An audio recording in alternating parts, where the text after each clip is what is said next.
Quando nós falamos de uma igreja missional, nós trouxemos esse tema e esse contexto, porque eu já falei com vocês ao longo dessas pregações que nós temos feito no mês de agosto, como eu avisei até anteriormente no meio da nossa liturgia, que nós somos uma igreja que nasce de um avivamento espiritual no século XIX.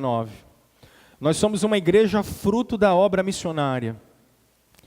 Nós entendemos, e ontem, quando nós estávamos aqui, o pessoal lá na cozinha preparando o almoço, e aquela equipe toda linda trabalhando, e vários irmãos já contactados, e passou muita gente aqui ontem e hoje também. Me deu um lampejo de pensar em quantas vezes e quantos irmãos não fizeram talvez a mesma coisa, quantos almoços não foram feitos no século XIX para que o pessoal juntasse dinheiro para que os missionários pudessem vir para cá, para o Brasil. Quanta gente não trabalhou como nós trabalhamos nesses últimos dias, levantando ofertas para abençoar a vida de missionários. Quantas pessoas não dedicaram a sua vida para que o Evangelho pudesse continuar sendo semeado e pregado. Então, quando eu olhava aqueles irmãos trabalhando, teve um momento até que eu dei uma parada, acho que a Martinha que estava do meu lado, e eu comentei sobre isso.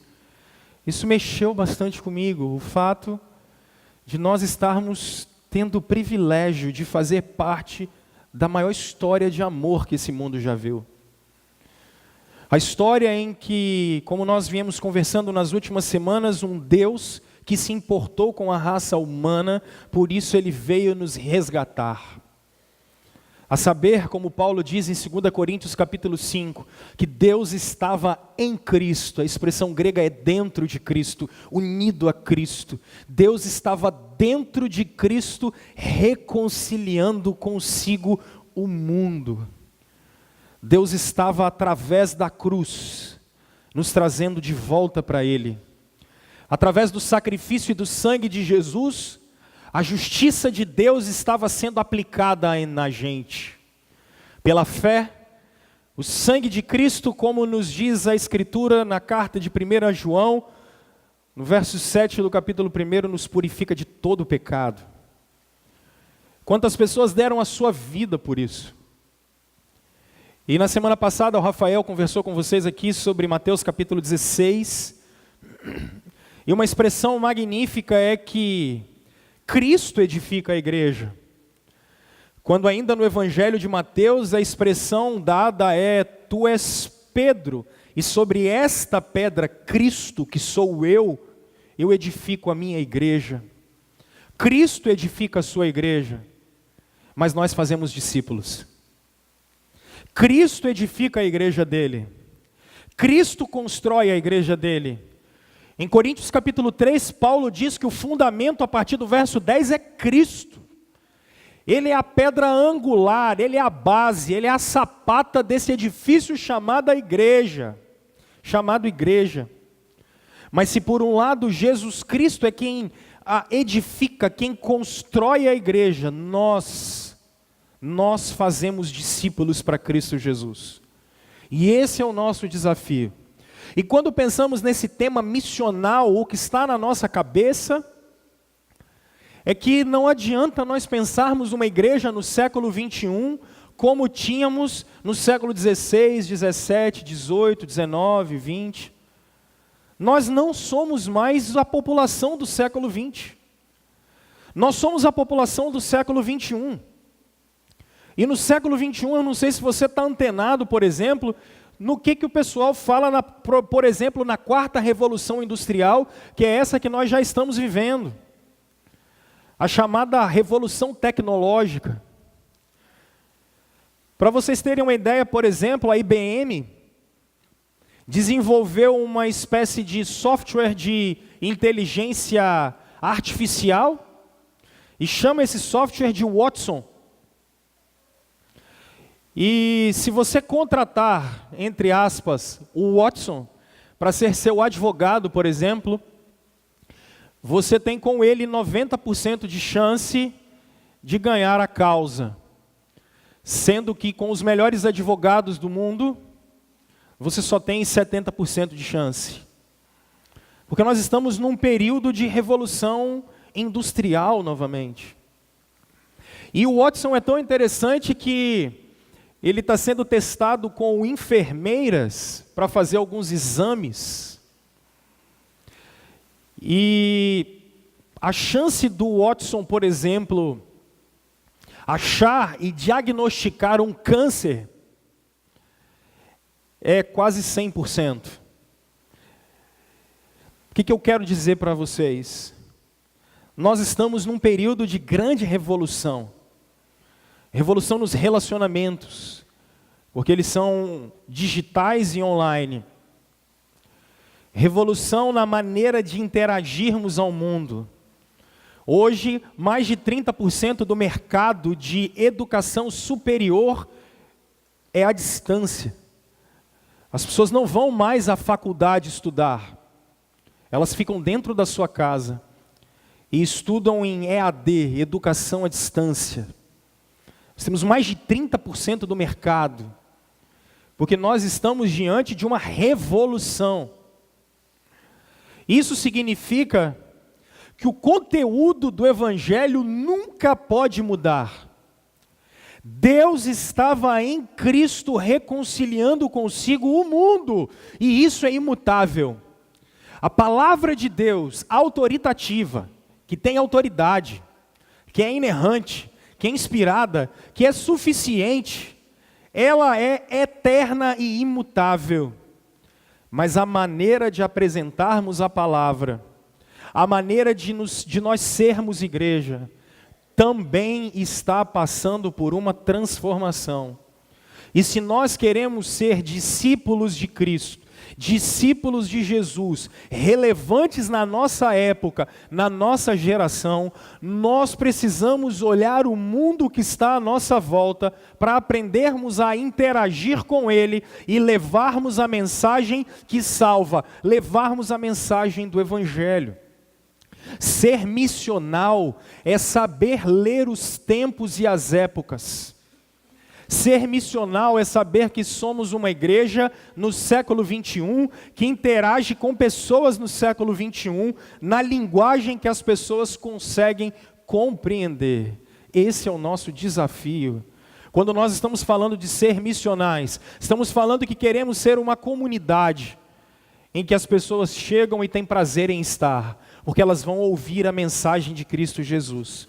E hoje, falando o que é missional, nós queremos refletir sobre esse tema que está até aqui embaixo ali, chamado um discípulo que se importa. Nós falamos sobre um Deus que se importa, um povo que se importa, uma igreja que se importa, e hoje a gente quer falar sobre um discípulo que se importa. A expressão discípulo, ela é exatamente aquele que anda na disciplina do mestre.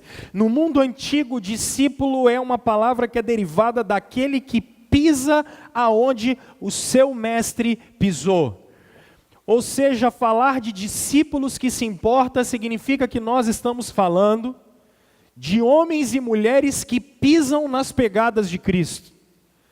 Que como Silas e Paulo foram chamados de cristãos, assim como a igreja primitiva, porque cristão significava pequenos cristos. Nós queremos ser reconhecidos como pequenos cristos. Essa é a ideia. Discípulos são pequenos cristos. E se vocês pararem para pensar, esse é o convite mais radical que alguém pode fazer e pode ser recebido. Por quê, pastor? Porque quando nós falamos da disciplina de Jesus, nós estamos falando que não importa que a gente viva, não importa que nossos desejos sejam feitos, não importa a nossa felicidade, não importa a nossa realização, não importa isso. Importa que o nome de Cristo seja glorificado. Não importa o que aconteça com a gente, desde que o nome de nosso Senhor continue sendo veiculado. Isso é ser cristão. Só que nós vivemos num período no século 21 de um hedonismo. O que é isso? É um vício de prazer que a gente tem. Nós temos o vício da felicidade. Nós temos o vício da autorrealização. Perceba que nós não sabemos lidar com as privações. Nós não sabemos lidar com as perdas. Nós não sabemos lidar com as frustrações. Nós não sabemos lidar com as falhas. Porque existe uma ditadura da felicidade. Existe uma ditadura da realização. Só que o Evangelho vem dizer não. Ainda que a gente sofra, importa que nosso Cristo seja glorificado. Ainda que a gente seja humilhado, importa que o nome de nosso Senhor seja exaltado. Esse é o convite radical que o Espírito Santo faz. Se você tem alguma dúvida do que é ser cristão não é ir atrás de um Deus para que os seus desejos sejam satisfeitos. Ser cristão não é ir atrás de um Senhor para que as suas causas sejam atendidas. Ser cristão não significa ter um Deus para que o seu ego seja massageado. Mas ser cristão significa negar a si mesmo, tomar a sua cruz, a sua inquisição. Eu não vivo mais, mas o meu Cristo vive em mim. Jesus, o Deus encarnado, que ressuscitou dos mortos e subiu aos céus, esse vive em mim. Ele transpira por cada poro meu. As batidas do meu coração são para glorificar o seu nome. Tudo o que sai da minha boca é para a tua glória. Tudo o que eu sou, tudo o que eu tenho, tudo o que eu faço, se eu sou marido, se eu sou pai, se eu sou esposa, se eu sou profissional, se eu sou empresário, concursado público, se eu ando de ônibus, eu ando de carro, se eu tenho dinheiro, se eu sou pobre, se eu jogo videogame, computador, o que eu faço, isso tem que ser para a glória do meu Jesus, porque Ele está vivo. Isso é ser discípulo. Quando a gente caminha nas pegadas do Mestre, e não importa mais o que eu faço, o que eu sinto ou o que eu vivo, porque ainda que eu sofra, ou ainda que eu esteja alegre, Ele é o meu Deus, e Ele está vivo, e convém que Ele cresça e que a gente diminua. Quando a gente fala de discípulo, John Stott vai ensinar para a gente que a gente está em cima do chamado mais radical que existe. Talvez você flerte com a igreja. E eu quero convidar você a não flertar com a igreja. Eu quero flertar você, como diria Calvino, a abraçar Jesus. Eu quero que você não flerte mais com simplesmente ser crente, mas ser discípulo de Jesus. Eu quero convidar você a desistir de você, a desistir dos seus sonhos, a desistir dos seus desejos, e a desejar aquilo que Cristo quer para você. E a viver uma vida para sonhar os sonhos de Cristo para você. E a realizar os sonhos de Cristo na sua vida. E pouco te importa aonde Ele vai te levar, porque mais importa Ele estar com você. Eu sei que talvez alguns de vocês que visitam a gente a primeira vez digam assim: pastor, isso é muito radical. Isso aí, o Evangelho é radical. O Evangelho é um chamado radical. Eu não vivo segundo Satanás. Eu não vivo segundo o mundo. Eu não vivo segundo a prosperidade. Eu estou aqui de passagem, porque eu vou para a eternidade. E na eternidade nós vamos viver com o nosso Senhor. E o convite que eu tenho para te fazer hoje é para você se tornar não religioso. Não religioso. Eu quero convidar você hoje para morrer para você. Eu quero te convidar a desistir de você. O meu convite hoje é para você desistir de tudo que você imaginou que era bom para você. E para você vir até Jesus. Para que Ele trace o caminho da sua vida. Para que você sonhe os sonhos dEle. Para que o teu coração pulse por Ele. Para que o seu desejo seja Jesus. E a vida eterna com Ele. E como Ele mesmo nos ensinou orando ao Pai, e a vida eterna é essa, Pai, que te conheçam a Ti, o único Deus verdadeiro. Isso é o chamado para ser cristão. Se eu quiser falar com vocês assim, eu estou fazendo um apelo para você aceitar Jesus, é isso que eu estou falando aqui agora. A compreender que Ele estava naquela cruz no seu lugar. A compreender que Ele estava se entregando por você. A compreender que Ele estava morrendo a morte que era sua, porque nem morrer você sabe. Jesus tem que substituir a gente de tal jeito que nem para morrer a gente presta. Ele tem que morrer no lugar da gente. Ele está ali pagando a nossa conta, Cada gota de sangue daquela era a justiça de Deus, por causa dos nossos pecados sobre as suas costas, sobre os seus lombos. E Jesus estava ali, se entregando por você. Mas não só fazendo isso, porque Ele não peca.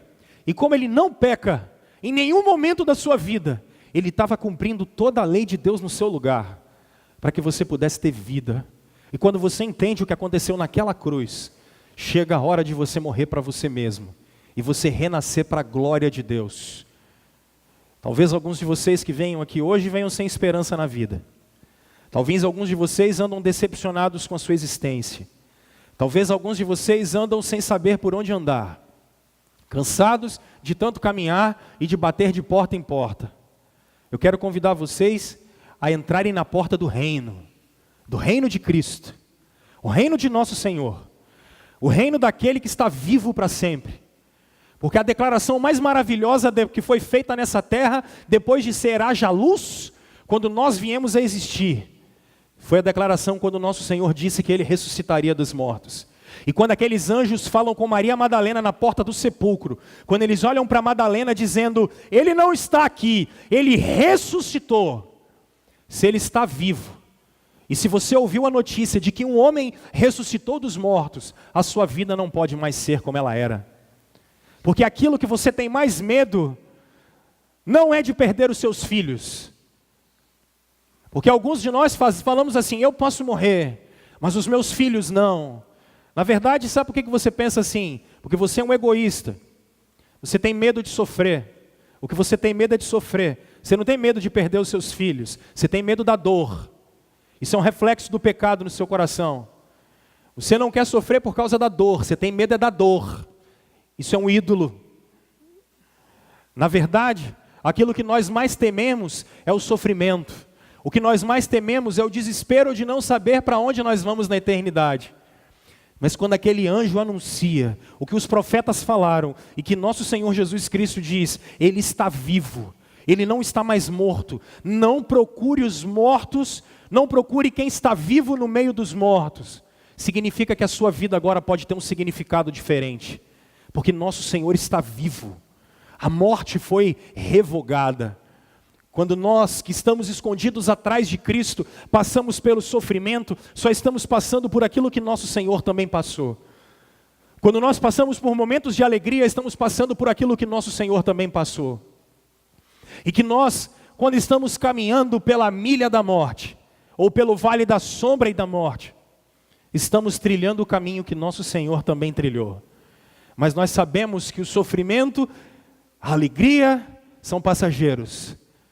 Mas a ressurreição é algo eterno. E é quando estaremos com Ele eternamente. Ser discípulo de Jesus é compreender isso. Que nós não vivemos mais para nós, mas vivemos para promover o seu reino. Que nós não vivemos mais por nós mesmos, mas vivemos para fazer conhecido o nome daquele que morreu e está vivo pelos séculos dos séculos. Isso é o chamado radical a sermos discípulos de nosso Senhor. E a pergunta que eu faço para você, você é um discípulo de Cristo? A pergunta que eu digo para você é, você tem morrido todos os dias para que você desapareça e o caráter de Cristo nasça em você todos os dias? Nas suas atitudes diárias, na sua devoção diária, você é mais devoto a você ou a quem está ao nosso lado do que ao nosso Senhor? A quem você serve? O chamado radical de Deus é sermos discípulos dele.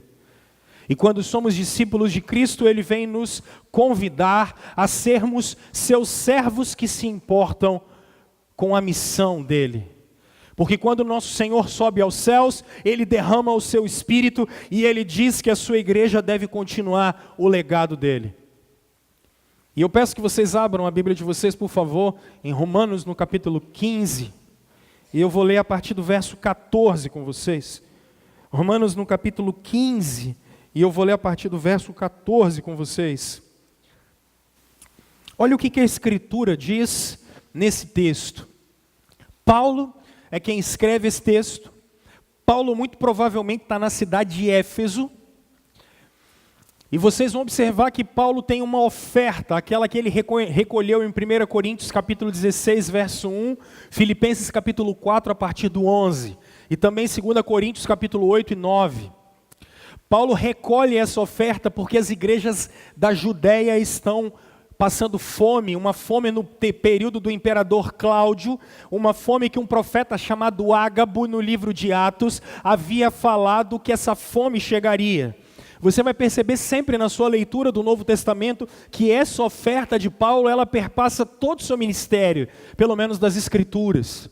E o que é que Paulo vai fazer? Ele está recolhendo uma oferta, ele está na cidade de Éfeso, na Ásia Menor, o objetivo dele é pegar essa oferta, levar para as igrejas da Ásia, e quando ele, da Judéia, e quando ele sair da igreja da Judéia, o objetivo de Paulo é passar pela cidade de Roma e ir até a Espanha. E por que Paulo vai fazer isso? Ele diz, eu não tenho mais campo para pregar aqui onde eu estou. E ele está a fim de semear o evangelho até os confins da terra, esse é o objetivo dele. Só que Paulo nunca tinha ido em Roma. Paulo não conhecia a igreja de Roma. Então o que ele faz? Ele escreve uma carta se apresentando para a igreja. Por isso, do capítulo 1 ao 8, ela tem uma tese, que é que todos os homens são pecadores, mas podem ser justificados pela fé em Cristo. Do capítulo 9 até o capítulo 11, ele vai discutir sobre os judeus, a questão de como é que o povo da antiga aliança pode continuar sendo o povo de Deus, se confessarem Jesus. E a partir do capítulo 12, 13 e 14, Paulo vai falar da igreja de Roma, como ela deve ser, como é uma igreja de Cristo. Quando ele fala do capítulo 15, Paulo está começando a falar dos seus projetos. E o objetivo dele é que a igreja de Roma, embora não o conheça, seja uma parceira dele na pregação do evangelho. E olha o que acontece. Verso 14. E certo estou, meus irmãos, sim, eu mesmo, a vosso respeito, que estáis possuídos de bondade, cheios de todo conhecimento, aptos para vos admoestardes uns aos outros. Entretanto, vos escrevi em parte mais ousadamente, como para vos trazer isto de novo à memória, por causa da graça que me foi dada por Deus, para que eu seja ministro de Cristo Jesus entre os gentios, no sagrado encargo de anunciar o evangelho de Deus, de modo que a oferta dele seja aceitável, uma vez santificada pelo Espírito Santo. Tenho, pois, motivo de me gloriar em Cristo nas causas concernentes a Deus, porque não ousarei discorrer sobre coisa alguma, senão sobre aquelas que Cristo fez por meu intermédio, para conduzir os gentios à obediência, por palavra e por obras, por força de sinais e prodígios, pelo poder do Espírito Santo, de maneira que desde Jerusalém e circunvizinhanças até o Ilírico tenha divulgado o Evangelho de Cristo, esforçando-me deste modo por pregar o Evangelho, não onde Cristo já for anunciado, para não edificar sobre fundamento alheio. Antes, como está escrito, onde vê-lo aqueles que não tiveram notícia dele, e compreendê-lo os que nada tinham ouvido a seu respeito. Essa foi a razão porque também muitas vezes me senti impedido de visitar-vos. Mas agora, não tendo já campo de atividade nestas regiões e desejando há muito visitar-vos, penso em fazê-lo quando em viagem para a Espanha, pois espero que, de passagem, estarei convosco e que para lá seja por vós encaminhado, depois de haver primeiro desfrutado um pouco a vossa companhia. Mas agora estou de partida para Jerusalém, a serviço dos santos, porque aprouve a Macedônia e a Acaia levantar uma coleta em benefício dos pobres dentre os santos que vivem em Jerusalém. Isso lhes pareceu bem, e mesmo lhes são devedores, porque se os gentios têm sido participantes dos valores espirituais dos judeus, devem também servi-lo com bens materiais. Tendo, pois, concluído isso e havendo-lhes consignado este fruto, passando por vós, irei à Espanha, e bem sei que ao visitar-vos, irei na plenitude da bênção de Deus. até aqui. Meus irmãos, se o discipulado de Cristo é um chamado radical, e um discípulo de Cristo deve ser radical em relação de morrer para si mesmo e viver para Cristo, o que é um discípulo que se importa com a missão de Cristo, a missão de resgatar o mundo, a missão de pregar o Evangelho, a missão de saber que não há outro caminho para a vida eterna a não ser Cristo. Não há outro caminho. Como é que deve ser esse discípulo que se importa? Como deve ser talvez a nossa vivência como cristãos? Paulo vai nos dizer, por exemplo, entre os versos 15 e 16, algo extremamente maravilhoso. Acompanhem comigo quando ele diz no final do verso 15, quando ele diz: por causa da graça que me foi dada por Deus, para que eu seja, o que está escrito aí? Ministro de Cristo. A expressão ministro de Cristo é a palavra liturgoi. E o que isso significa? A base dessa palavra, historicamente, quando ele diz ministro, o que ministra, o liturgos de Cristo, essa palavra significava algumas coisas na antiguidade. Primeiro, o liturgos podia ser um cantor de um coral, por exemplo. Nas festas antigas, em homenagem aos deuses, eles faziam grandes corais, e aqueles que de graça vinham ensaiar e se preparar, eram chamados de liturgos. Mas também, a Grécia antiga era dividida em 10 tribos, e essas 10 tribos normalmente competiam entre si. A cada 4 anos a gente tem, por exemplo, os Jogos Olímpicos, e eles são herdados mais ou menos nessa época, quando o fogo, a tocha olímpica passava, e o liturgos era aquele que tinha o privilégio de conduzir o fogo dos deuses. Esse era chamado de ministro. Mas também os gregos eram muito conhecidos por serem uma sociedade extremamente marítima. Então eles faziam muitas guerras nos mares. Quando a nação grega estava em guerra, todo o povo parava todas as suas atividades e todos davam os seus bens e faziam tudo o que poderia para poder servir a sua pátria nas guerras náuticas. Então essa galera que ia para os navios e doava tudo o que tinha nos navios, esses eram os liturgos, os ministros. Com o tempo, isso foi se perdendo e passou a virar só uma espécie de oficialato em um culto. Por isso que a gente fala a liturgia do culto. Só que quando Paulo utiliza a expressão eu sou um ministro de Cristo, o que está por trás é que Paulo está entendendo para o que ele foi chamado. Um discípulo de Cristo, em primeiro lugar, ele precisa entender por que ele foi chamado. Se nós nos embasarmos aqui, meus irmãos, nós fomos chamados pela graça de Deus. Nós fomos chamados, irmãos, sem fazermos nada por isso. Nós fomos chamados sem ter nada. Vocês nunca pararam para pensar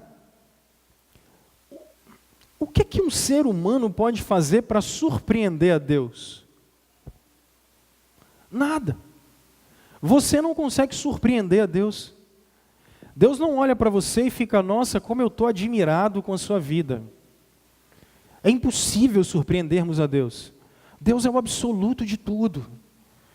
Deus tem tudo, é tudo, no sentido de que Ele, tendo Ele mesmo, Ele não precisa de mais nada. De maneira que a gente não consegue olhar para Deus, pegar Deus de surpresa, ou agradar a Deus de maneira estonteante. Porque quando a gente olha a raça humana, nós na verdade somos imperfeitos e incapazes. Só que Deus é tão maravilhoso que Ele veio nos chamar, nos salvar, e veio nos fazer participantes da sua obra. Quando nós falamos de sermos ministros de Cristo, Ainda no tempo da Idade Média, parece que ser ministro de Cristo era ser padre. E aí hoje no século 21, parece que ser ministro de Cristo, a gente está no tempo em que inventaram até apóstolo no século 21, apóstola, inventaram profetas no século 21, profetisas, inventaram tudo. Aí às vezes parece que existe uma rapaziada que ela é especial. Aí vocês às vezes olham eu pregando aqui e falam assim, não, o pastor é especial. Meus irmãos, nós somos herdeiros da herança reformada.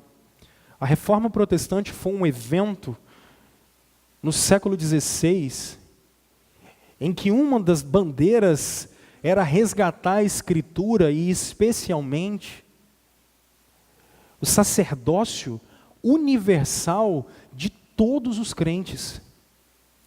Eu tenho sempre falado para a minha turma de discipulado no domingo de manhã, do Verdades Essenciais, que o cristianismo não coloca a gente na mão de pessoas. O cristianismo coloca a gente diante de Deus. O cristianismo nos coloca em relacionamento direto, integral, vivo, 24 horas com Deus. Saber para o que foi chamado é você considerar-se um ministro de Cristo aonde você está. Com o que você está fazendo. Porque você recebeu tudo de graça. Eu sei que alguns de vocês pensam assim, pastor, não senhor, isso aqui é fruto do meu trabalho. Eu entendo. O problema é que até o ar dos seus pulmões não são seus. Você é incapaz até de produzir o ar que você respira. Você é incapaz de garantir a sua vida amanhã. Você é incapaz, porque você é pequeno demais. Agora, quando somos chamados por Cristo, por isso que eu comecei falando de um chamado radical, é para que a gente compreenda que aonde nós somos liturgos, pessoas que doam a sua vida. Deixa eu dizer para você, Jesus não quer dízimo seu, Jesus não quer oferta sua, Jesus não quer o que sobra do seu tempo, Jesus não quer migalha da gente, Jesus não quer o resto da sua vida, Jesus não quer momentos esporádicos com você. Um discípulo que se importa, a vida não é dele. Eu não me pertenço, eu tenho um dono. Ele é o rei do universo, ele é o dono da minha vida. Ele me conquistou, porque se você ainda não entendeu, a raça humana é completamente escravizada pelo pecado. Servos de Satanás, andando segundo os desejos do próprio coração. Olhe alguns de vocês que estão aqui hoje, que estão completamente escravizados pelos seus pecados. E você diz assim, eu não consigo sair disso, eu não consigo sair disso, eu não consigo sair disso.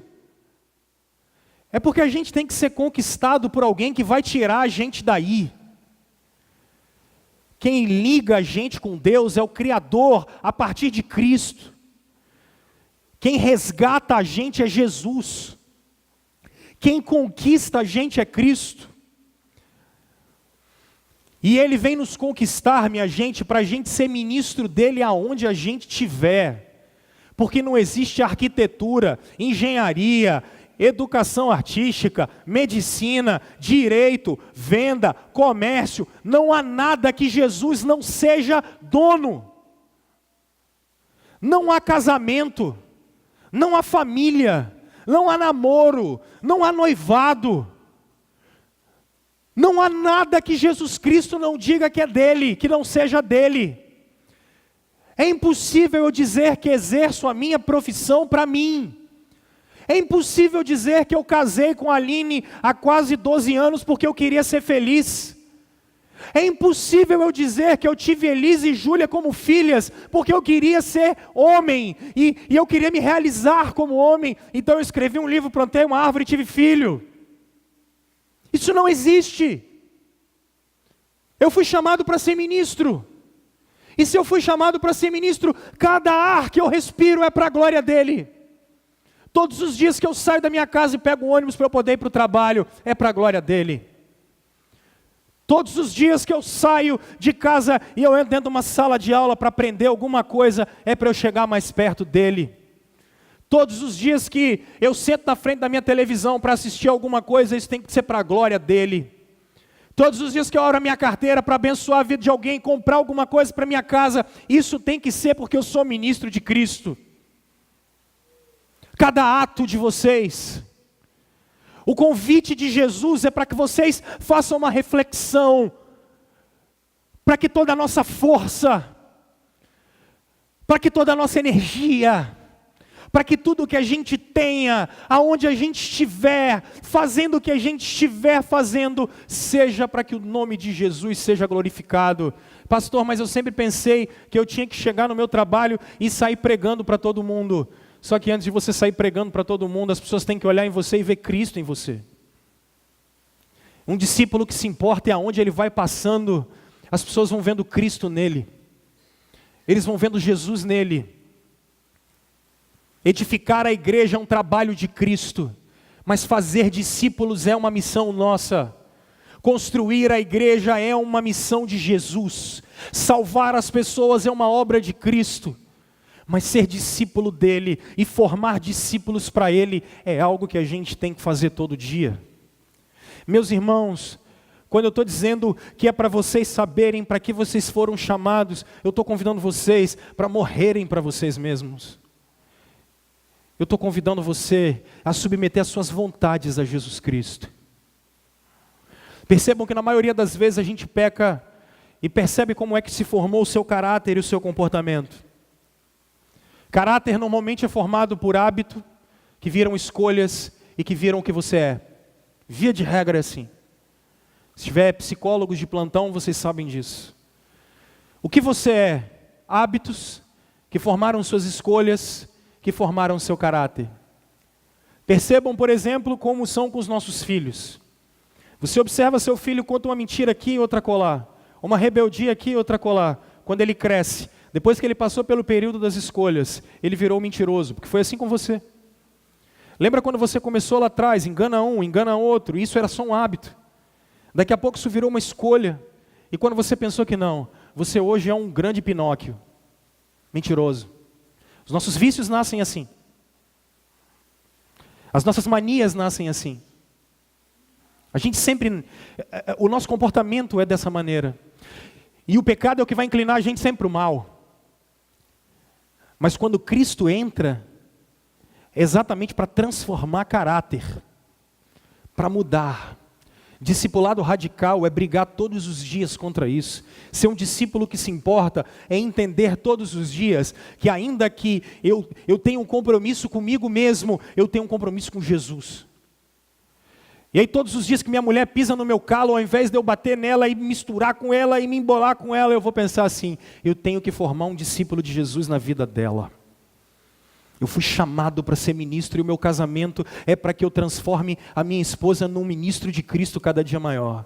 Saber para que foi chamado. E quando eu olhar os meus filhos, e um irmão chegou para mim um dia desse e falou bem assim, pastor, a gente educar filho às vezes cansa, e cansa pra caramba mesmo. Porque você fala uma vez, 2 vezes, 10 vezes, 20 vezes, 49 vezes, aí acaba o dia. Aí você começa de novo, 1 vez, 2 vezes, 3 vezes, e não cabe esse negócio nunca. Depois que vocês que têm uns filhos mais barbados, vocês me dissem, tem filho velho, resolve. Porque filho novo não resolve não. Você fala 1 dia, 2 dias, 3 dias, a mesma coisa, e cansa de vez em quando, né? Só que eu preciso tomar um fôlego e saber que eu sou ministro de Cristo, e Cristo me deu aquelas crianças, porque eu tenho que formar ministros de Cristo a partir da vida delas. Deus me deu vocês porque eu preciso formar ministros de Cristo. Deus deu as pessoas do relacionamento de vocês, um do lado do outro, amigos, pessoas do convívio, para que vocês formem outros discípulos de Cristo. É quando Paulo diz, eu sou ministro de Cristo. Ele é um discípulo de Jesus. Discípulos formam discípulos. Porque talvez você diga assim, pastor, como é que eu faço isso? Eu não sei. Eu vejo muitas pessoas dizendo que não sabem dividir o evangelho. Eu disse para vocês que a gente está no século 21, certo? Olha o que Paulo diz no verso 18 e 19. Porque eu não ousarei discorrer sobre coisa alguma, senão sobre aquelas que Cristo, por meu intermédio, para conduzir os gentios à obediência. Paulo está dizendo assim, os judeus, a palavra de Deus veio de lá. Jesus era judeu. Só que a partir de Atos capítulo 2, no Pentecoste, o evangelho agora não é de judeu.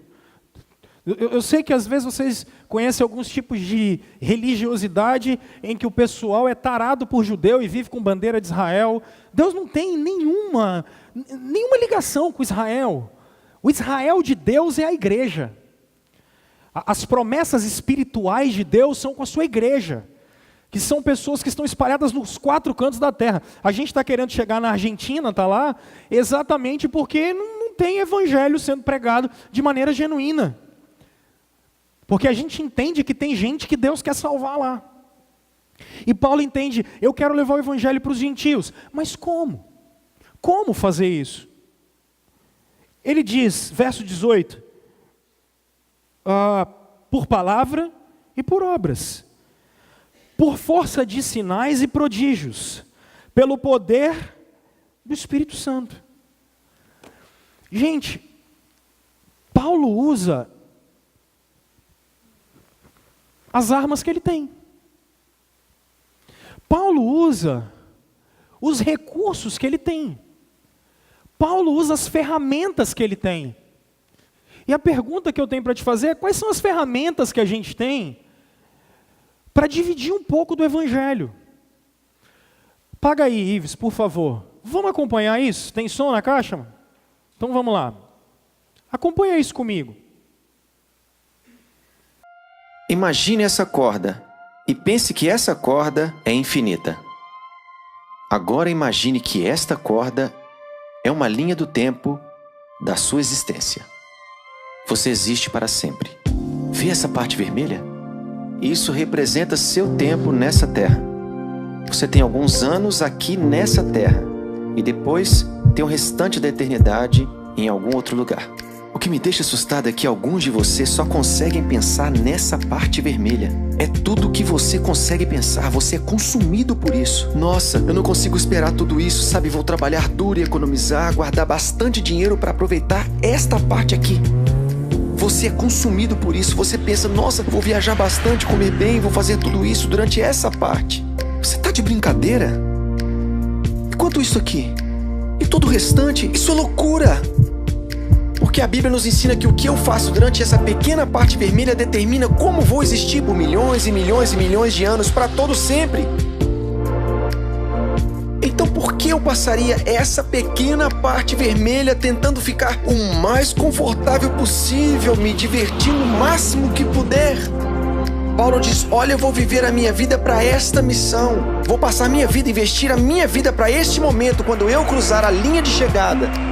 Então eu vou esquecer tudo que eu poderia aproveitar. Não vou olhar ao meu redor. Vou ser como um corredor, apenas olhando para o momento que vou estar diante de Deus. Porque quando eu estiver diante dele, não vou ter essa chance aqui novamente. Temos uma chance nessa vida na Terra e ela pode acabar a qualquer segundo para qualquer um de nós. Temos uma chance e depois vem a eternidade. Existem pessoas que olham algumas das minhas decisões e dizem, ah, você é muito estúpido, porque isso vai realmente afetar aquilo. E eu digo, você é estúpido, porque vai afetar tudo isso aqui.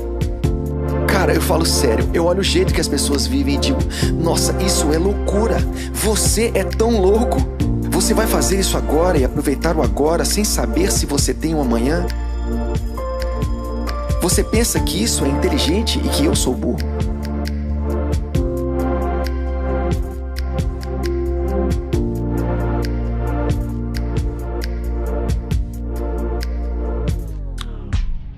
Olha que interessante. Só para você ter uma ideia, eu quero te dar uma dica, por exemplo, simples. Esse vídeo, ele faz parte, por exemplo, de um aplicativo.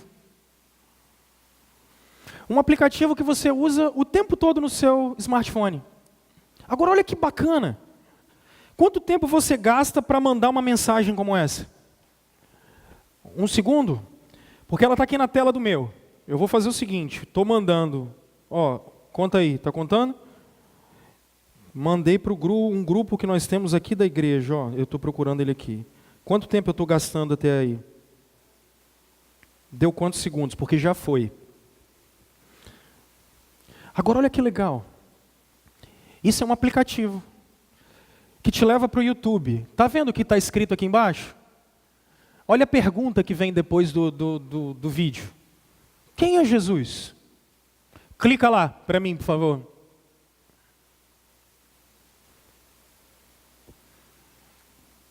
Sobe. Cara, automaticamente o aplicativo começa um chat com quem está interessado em saber o negócio. O cara já começa a fazer uma pergunta, o evangelismo é eletrônico. Você não precisa falar nada. Interessante, né? Cara, numa ferramenta que está na sua mão. E ele pergunta assim, quem é Jesus? Ótima pergunta. Você já parou para pensar que conhecer a Jesus pode mudar a tua vida? Vamos supor que a pessoa que você mandou a mensagem diz assim, não, peraí, isso importa? Vai lá no Isso Importa. Cara, ele vai te responder, cara, isso se remete ao princípio de tudo. Quem criou você? Por que você foi criado? Qual é o teu propósito? Para onde você vai quando morrer? Você já parou para pensar sobre isso na tua vida? Bota, vocês querem qual? Algum deles não ou todos eles? Algum deles? Não? Bom, se for não, ele vai parar. Vamos continuar. Algum deles?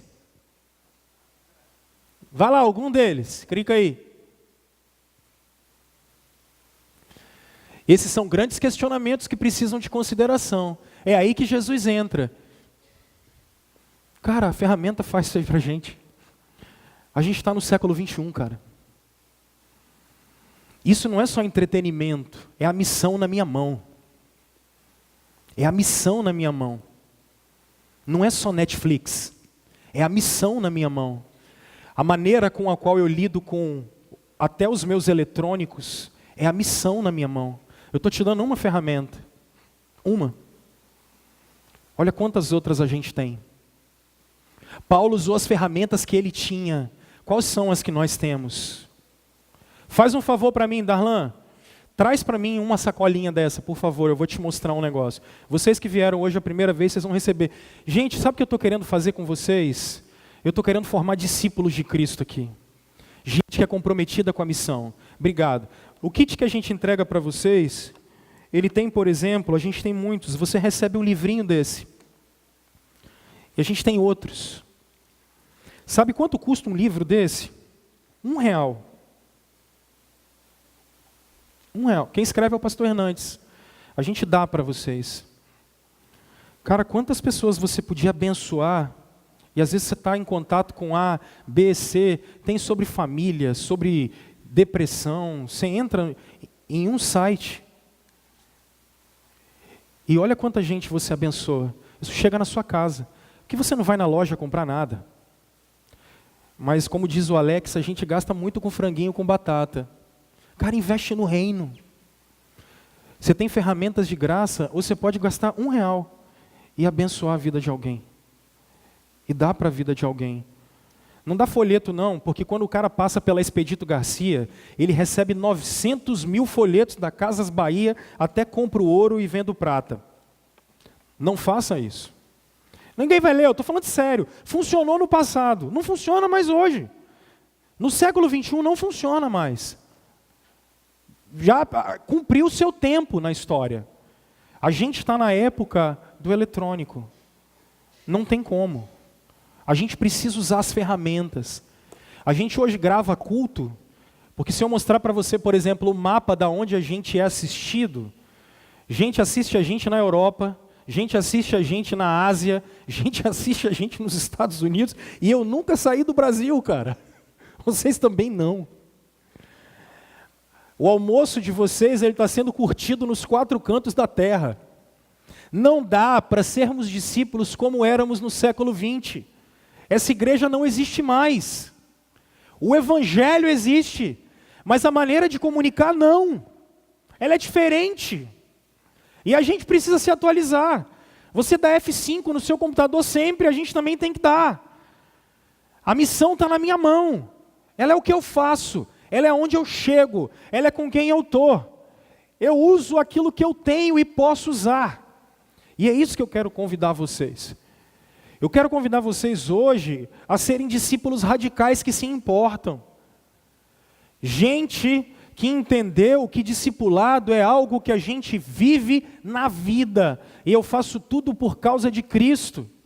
Mas não só isso. Eu entendo que a missão está na minha mão e eu vou usar as ferramentas que eu tiver. Aqui eu estou citando duas, mas às vezes há pessoas que são seus amigos, leve esses caras para jantar na sua casa. Eu sei que você limpou panela, eu sei que você limpou a casa e não quer que ninguém suja, mas você vai embora dessa terra e não vai ficar nada para ninguém. Então se tem alguém que você quer abençoar, não adianta, as pessoas só vão te ouvir se elas confiarem em você. Então você pega, vai lá, não compra lasanha daquelas de 10 minutos, não, faz uma bonita, mostra carinho, afeto, leva essas pessoas para sua casa, divide um pouco do evangelho, aí quando você chamá-las para vir para cá, elas vão vir. Se você gosta de tomar café, chá, cara, abre a porta da sua casa um dia de tarde, chama um vizinho seu que está precisando, um amigo do trabalho que está com dificuldade.